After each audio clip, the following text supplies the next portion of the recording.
Supreme কোর্টের রায়ে 26,000 চাকরি বাতিল হয়েছে।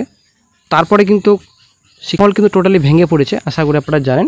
এই যে শিক্ষক অবশ্যই কিন্তু স্কুলে দরকার, মানে এমন পরিস্থিতি হয়ে দাঁড়িয়েছে স্কুলে শিক্ষক নেই ছাত্রছাত্রীদের পড়াশোনার জন্য, এবং এর নন টিচিং স্টাফের অনেক অভাব রয়েছে, আশা করি আপনারা জানেন। যদিও বন্ধুরা রাজ্য সরকার একটা MFL করেছিলেন, MFL-এ কিন্তু 31শে ডিসেম্বর অবধি চাকরিহারা চাকরি করতে পারবেন, শুধুমাত্র 31শে ডিসেম্বর অবধি। তারপরে কিন্তু চাকরি থাকবে না, তারপর নতুন করে এক্সামিনেশন দিতে হবে। এক্সামিনেশন দেওয়ার পরেই কিন্তু চাকরি পুনরায় বহাল থাকবে। তো তারপরে কিন্তু রাজ্য সরকার রিভিউ পিটিশন দায়ের করেন। তো বর্তমানে ইন্ডিভিজুয়ালি কিন্তু প্রচুর রিভিউ পিটিশন দায়ের করেছেন, আশা করি আপনারা জানেন। মোটামুটি 170+ কিন্তু ইন্ডিভিজুয়ালি কিন্তু অনেক রিভিউ পিটিশন জমা পড়েছে সুপ্রিম কোর্টের রেজিস্ট্রি অফিসে। তো সরকার এদিকে রিভিউ পিটিশন দায়ের করেছেন, SSC তরফ থেকে দায়ের করা হয়েছে। তো বর্তমানে কিন্তু রিভিউ পিটিশন 5 আর 25 তারিখে চেম্বার হিয়ারিং হয়েছে, আশা করি আপনারা জানেন। রিভিউ পিটিশন কিন্তু কোনো রকম বড়সড় আপডেট নেই এখনও অবধি, ঠিক আছে।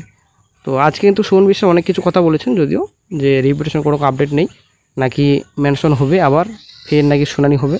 যাই হোক, তো উনি অনেক কিছু কথা বলছেন এই বিষয়ে। তবে আপাতত কিন্তু কোনো রকম রিভিউ পিটিশনে কোনো রকম বড়সড় আপডেট নেই। তবে অনেকে বলছেন পজিটিভলি রিপ্লাই আসবে, যেহেতু অনেকটা লেট হচ্ছে। অনেকে বলছেন যেহেতু নোটিফিকেশন বিরুদ্ধে মামলা এবং এরপরে মামলা যে ছিল, সেই মামলা কিন্তু বিচারপতি সঞ্জয় কুমার স্যার আবাস দিয়ে দিয়েছেন যে বর্তমানে যেহেতু এখন পরীক্ষার জন্য বিজ্ঞপ্তি দেওয়া হয়েছে এবং পরীক্ষার ডেটও ফিক্সড করা হয়েছে, আর বর্তমানে কোনো রকম জটিলতা বাড়াতে চায় না, আর জটিলতা বাড়ার কোনো দরকার নেই। তবে কিন্তু চাকরিহারারা আশা ধরে বসে রয়েছেন, সে বহাল থাকতে পারে। তো চাকরিহারাদের মনে কিন্তু সবারই একটাই প্রশ্ন, সুপ্রিম কোর্টে যে রিভিউ পিটিশন দায়ের করা হয়েছে, চেম্বার হিয়ারিং যে গত 5 আর 25 তারিখে হয়েছিল, সেটার অর্ডার কবে প্রকাশিত হবে অফিসিয়াল সাইটে। সুপ্রিম কোর্ট একটা রিভিউ পিটিশন নিয়ে তার সিদ্ধান্ত জানাতে সর্বাধিক কতদিন নিতে পারে, এই বিষয়টা কিন্তু জানার চেষ্টা করছেন চাকরিহারারা। 170টা কিন্তু রিভিউ পিটিশন জমা পড়েছে, আশা করি আপনারা জানেন।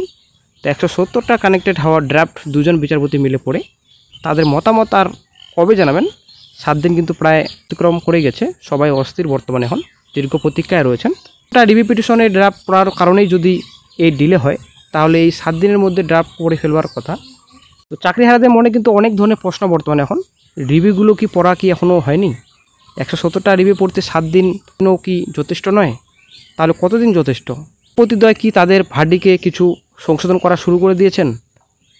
মূল আদেশগুলো বদলে যাচ্ছে, তাই সেই কারণে সময় লাগছে। অনেক প্রশ্ন রয়েছে কিন্তু চাকরিহারাদের মনে বর্তমানে। এই যে বিচারপতি সঞ্জয় কুমার ও সতীশ শর্মার হাতেই এতগুলো রিভিউ পিটিশনের ভাগ্য নির্ভর করছে, আসলে কিন্তু একটা বিশাল বড় ব্যাপার বর্তমানে। এদিকে বন্ধুরা এক্সাম ডেট এগিয়ে আসছে, যোগ্যদের SLP এর শুনানির ডেটও নিশ্চয়ই এর মধ্যে কিন্তু পড়ে যাবে। যে SLP-তে 2025-এর এক্সাম নিয়ে নানা প্রশ্ন, নানা জটিলতা, সেগুলো সুপ্রিম কোর্টের চূড়ান্ত অবজারভেশন পাবে।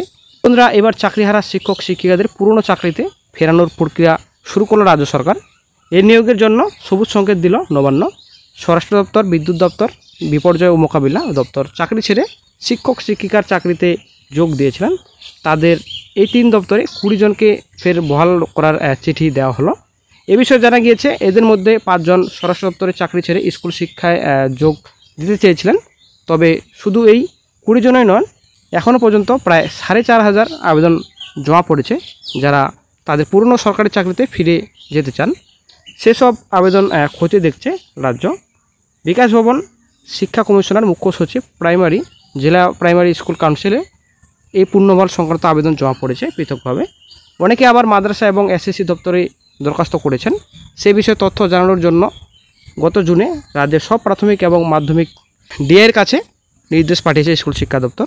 জানতে চাওয়া হয়েছে আবেদনকারীরা আগে কোথায় চাকরি করতেন, 2016 সালে SLST-তে কোন স্কুলে তারা যোগদান করেছিলেন, সেখানে অ্যাপ্রুভাল হয়েছিল কিনা, ঠিকমতো বেতন পাচ্ছিলেন কিনা, বদলি হয়েছিলেন কিনা ইত্যাদি। আগেই রাজ্যের শিক্ষামন্ত্রী ব্রাত্য বসু জানিয়েছিলেন সুপ্রিম কোর্টের নির্দেশ মেনেই প্রক্রিয়া চলবে।